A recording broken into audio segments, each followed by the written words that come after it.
Por primera vez, las fuerzas de defensa de Israel reconocieron este miércoles haber disparado en Gaza contra el vehículo en el que viajaba la niña de 5 años, Hind Rajab, y además abrieron una investigación penal sobre su muerte.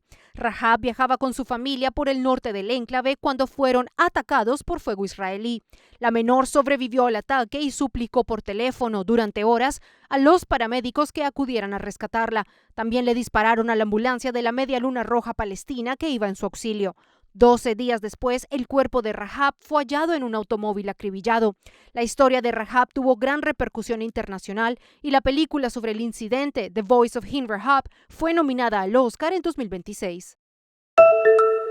El presidente Donald Trump reitera su amenaza de reclamar el estrecho de Hormuz. Este martes publicó en su red social un mapa con un círculo alrededor de la vía marítima y lo etiquetó como nuevo territorio de Estados Unidos.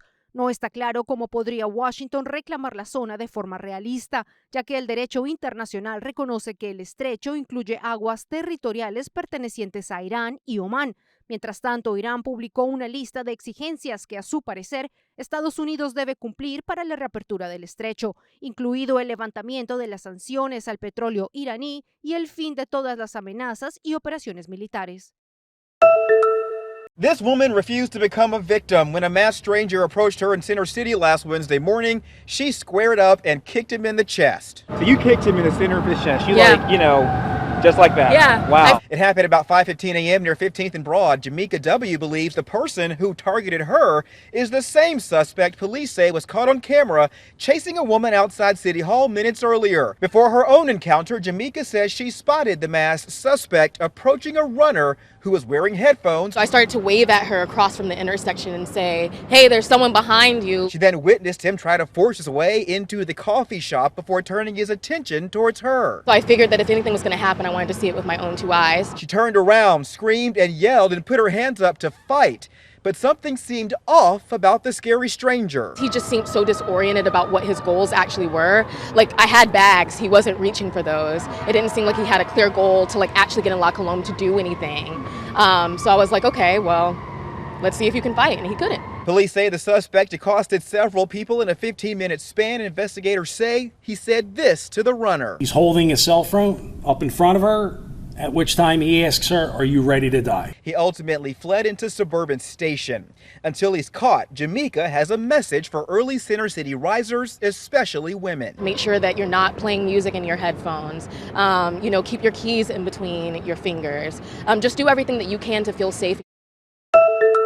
Máximo goleador histórico de la selección holandesa se quedará en el Corinthians hasta julio de 2028. Ya empezó a entrenar y podría jugar este jueves contra Rosario Central por los octavos de final de la Libertadores. Un giro inesperado para poner fin a una de las novelas más largas y raras en la historia del fútbol.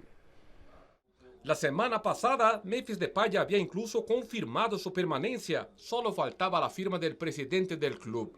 Pero Osmar Stabile fue convencido por dirigentes que el albinegro paulista, que tiene una deuda de más de $500 millones, no tendría condiciones de pagarle. Corinthians anunció entonces que ya no se quedaría.